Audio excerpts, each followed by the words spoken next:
company, and the controller received a text from who she thought was her boss and said, go ahead and make a transfer from here to here. And it seemed legit.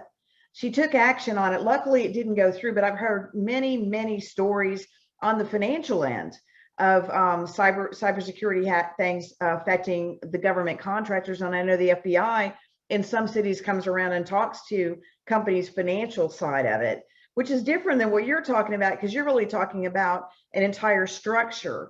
I think the other thing people always ask me about is what information has to be protected. And it's like, oh, everything. I don't know. How do you tell people how to prioritize that, Mike? Yeah, that is obviously, so unless there's implications to requirements, right? So defense industrial base, if you have a government contract, federal contract information needs to be protected. Controlled unclassified information, as they call it, needs to be protected in a certain way. But that doesn't change the fact that there is company proprietary or data that's just important to the company, right? CMMC, for the most part, isn't concerned with the company's data.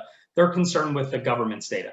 But at the end of the day, like you said, if it needs to be protected, you need to know what data is important to you. So it's extremely important to have those meetings, right? If you have to have a roundtable discussion with all the relevant stakeholders to figure out what data is important to you, you start from scratch, right? That's the fundamental need, is to identify what's important, what's relevant. You know, if there was an incident or a disaster, what is the most important information, or what are the most important things that the company needs to continue daily operations, or what information is necessary to give back to potential clients. So having those discussions, figuring out what data is and how it needs to be protected is important. And again, you can't just do that once and call it good and be done. Those are conversations that probably on an annual basis need to happen. And then you can readdress whether or not your train of thought or things in operations may have changed.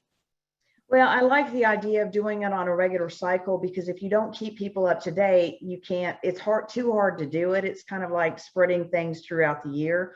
The other thing is, years ago, I had started for a new company, and there was a phishing thing that they sent out, that the IT department sent out, said, Jenny, send your password. And I thought, well, they must need it. So I sent it back. It's like, you don't always think about that. And especially new employees, you're just not sure. And you're like, well, I don't want to get in trouble. I need to answer this question.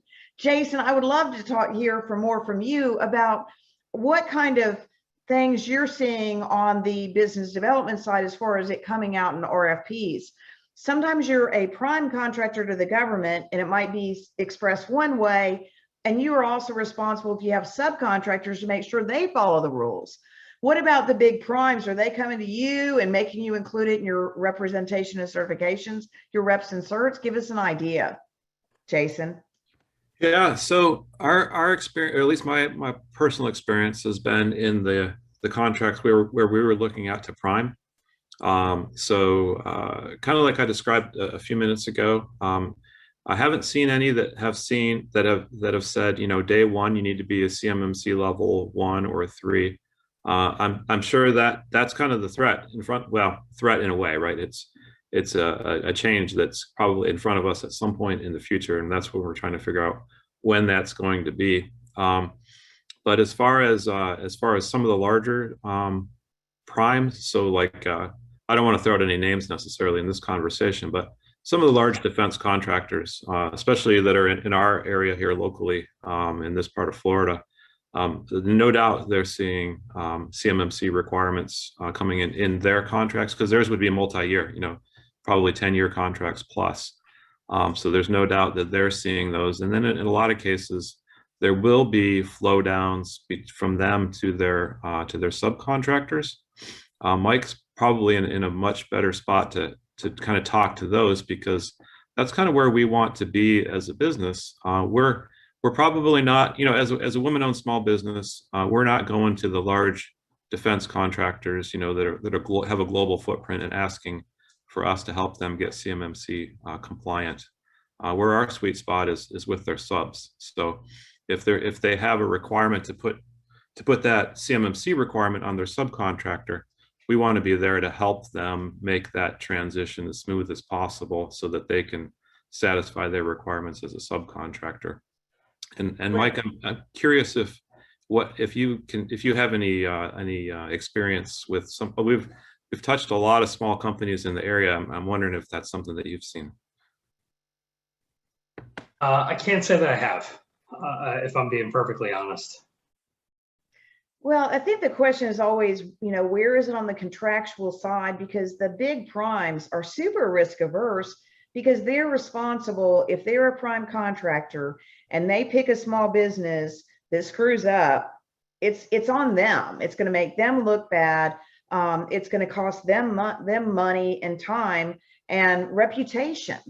And so I think this is true of a lot of things. Small businesses always have to be very conscious of what the competitive situation is, because if you're in a meeting and they ask you specific questions and you're not prepared, you're not getting invited back. You're never going to be, taken seriously because you're just not prepared to play at that level. The same thing is true on pricing. When I've talked to people about pricing, they'll say, well, my prime wants me to get my rates down. Well, great. If you want to work with them, you have to, because somebody else is providing that. You've got to learn a way to build it up. The other thing is, if you don't have this kind of work, that if you're going after work that's with Department of Defense, where you're hiring people with clearances, in my opinion, you're going to have to be at least CMC level 3. And that's going to take some time to get there, because you can't just start at 3, right? You can't be an Olympic gold medalist if you don't have multi-factor authentication to start, right? Hey, Mike, what are the biggest things you see people mess up on? Honestly, I think it's not taking it seriously enough and just kind of making assumptions. One of the biggest assumptions is that they already have their process or their plans that are in place are good enough, right? And that's, I mean, maybe I'm biased here, but even the CMMC accreditation body will say the third-party assessment or hiring consultations is important, right? Because you get a third-party perspective.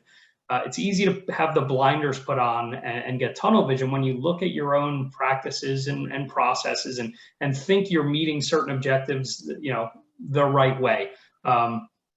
Yes, there's a cost factor associated with it, but I think in not utilizing contractors and consultants for that very thing, I think you're missing out on an opportunity to potentially make your compliance better, to kind of up your processes and procedures. So I think where people screw up is not utilizing those outlets. Like I said, obviously there's cost associated with it, and it's important to shop around, right? Some people will deliver quite a bit more than competitors at the same price, right? So that's also important, in my opinion, to look into. What are the deliverables from your consultant?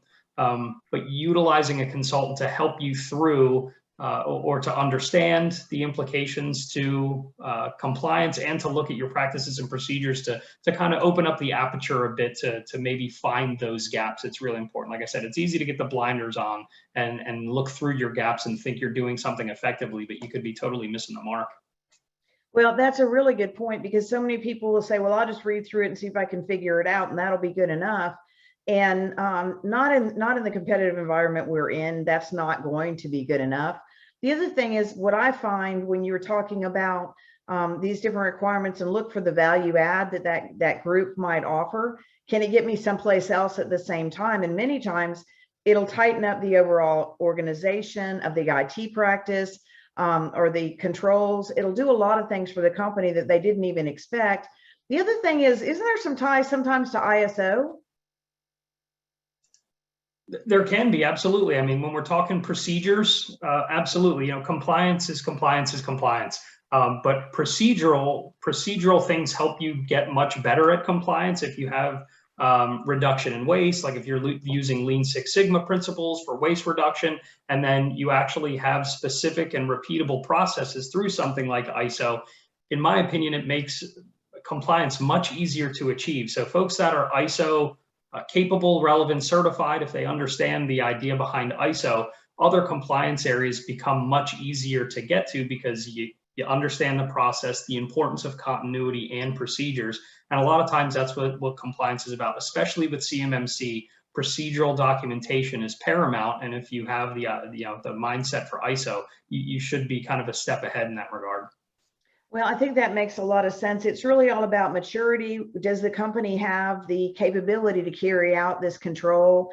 And what are they going to do as they grow? And are they going to put a process in place that will stick and grow with them? So, hey, guys, it's been great having you on today to talk a little bit about CMMC and what's coming up with it. Before we wrap up, is there anything else that we didn't cover, Mike, that you would like to add? I would say that the biggest thing, and regardless of what your position is here, is folks hear CMMC and I think forget about NIST. NIST is a requirement now. CMMC is still being worked through, and you know, they say by 2026 all defense industrial base contracts will have the verbiage to be CMMC certified. But NIST is a requirement now, so don't forget about your self-attestation. Continue to work on your POAMs.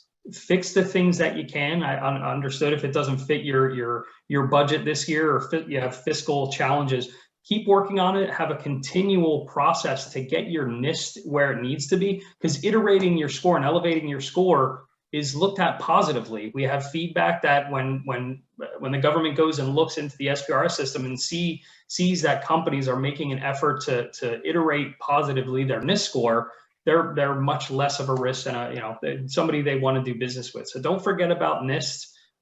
Again, there's no policy or procedure requirements that are necessary. So it's just start doing those things. And by the time you sort out your NIST, you're going to be much closer to CMMC. So don't forget about it and keep working on it. Well, I think that's great advice. It's been great having you guys on today. Let me ask you a question. Jason, should I get your information for people to follow up? I think that would be fine. Yeah, absolutely. Okay. Well, so tell people how to reach you and all that good stuff. Yeah, no problem. I'll put my email address in the chat for you, and I'll put my phone number there too. And so feel free to reach out to me, and I can get your question either over to Mike or to one of our other cyber experts to kind of answer it, depending on what the question is. But happy to entertain any questions. Well, that's great. I'm going to cut this off, and then we'll have some time for some questions.